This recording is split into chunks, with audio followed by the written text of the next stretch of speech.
Taoiseach, the attitude of the DUP to the Windsor framework, to the Stormont break, which to be honest was a major concession to them, just show that they will do absolutely anything to cling on to the sectarian bandwagon and maintain the sectarian status quo. And when you see that, doesn't it really suggest that if we need a force that can challenge the sectarianism that they seek to perpetuate, the place to look is the public sector strikes in the north, where we've seen health workers and teachers, Catholic and Protestant, united, fighting for decent pay and decent conditions. That those are the sort of forces that can challenge the sectarianism the DUP want to perpetuate. And that also, if we want to further that process of challenging sectarianism from the bottom up, that one major stumbling block is the fact that things like the health service down here in the south continue to be dominated by Catholic religious organisations and continue to have a two-tier system rather than a national health service. So do my best. Just maybe taking the questions in reverse. I think Deputy Gannon asked about the Good Friday Agreement and how we'd assess it now. I think it has been a great success despite its failures or limitations. It's given us three things: peace, and almost everyone in Northern Ireland accepts that democratic or political objectives can only be pursued by peaceful means. There's agreement on consent, that Northern Ireland is part of the United Kingdom, but we can have unification if there's a majority, both north and south, that want that, and also the parity of esteem principle. The people can be British, Irish, or both, and should be accepted as such.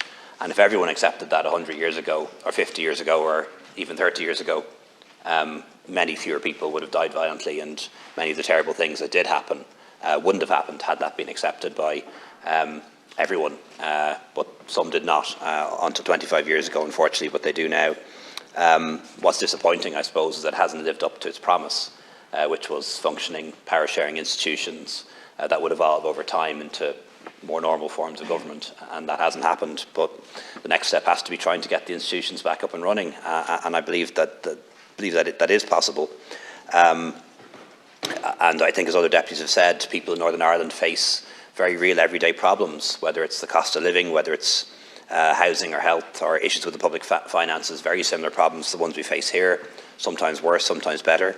I think it's right that those institutions should be up and running as soon as possible. I've always said that having an agreement on the protocol wouldn't necessarily mean that the institutions would be re-established, but the reverse is also true.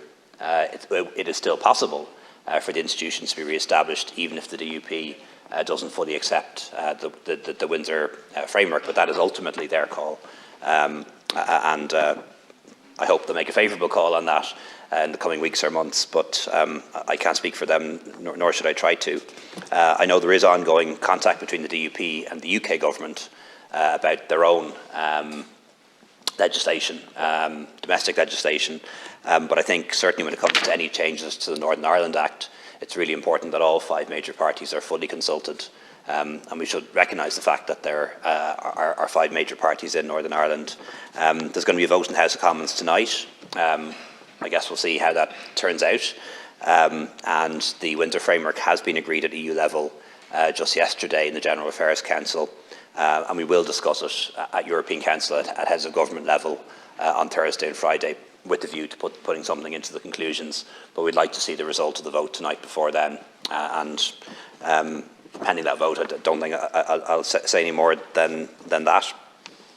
We are in touch with the UK authorities about the ETA, the new electronic transit authorisation. Irish citizens, UK citizens, and people permanently resident in the Republic of Ireland or Northern Ireland will be exempt from that. But I think it could cause problems for tourists, particularly tourists who don't need a visa to come here. So tourists from other parts of the European Union who might come to Dublin or Cork or some part of this jurisdiction, who would then need to get the electronic authorisation to travel north. Not going to be a hard thing to do, but it's an additional barrier and not something that's welcome. Certainly when I was Tourism Minister, working with my counterpart at the time, Arlene Foster, we would have really sold the idea that people can visit Ireland and can visit any part of Ireland And why not take a day trip from Dublin to the Causeway Coast, or why not fly into Belfast and travel south? That's going to be more complicated now, and we'll have to explain to potential tourists coming to the island of Ireland that there's this new complication. And it's just an additional complication that I think we could do without, unfortunately. So we'll continue to work on the British government on that issue and see if we can get further changes. In relation to Deputy Tobin's question, I'm not up to date with that issue on the documents sought at the Gardaí, but I will get my office to look into it and revert to you on it if that commitment was made by Micheál Martin as Taoiseach. I'll certainly follow up on that and see if there's something that we can do to move that along. In terms of the US visit, definitely a good opportunity to engage informally with the 5 party leaders to talk about how they thought things would develop. One person that I would like to mention, based on the comments earlier in relation to different presidents' interests in Ireland, is Jimmy Carter. And I think people know that former President Jimmy Carter is in poor health at the moment. As part of my research before travelling over, I sort of learned a bit more about the period when he was president. And he was very much probably the first president who looked at the situation in Ireland and Northern Ireland a little bit differently. Previously, the US had been extremely close to the UK for lots of different reasons, and generally the direction from the State Department would have been that anything happening in Northern Ireland was an internal matter for the United Kingdom, and he was the first president really to change that, and just wanted to acknowledge him for that particular reason.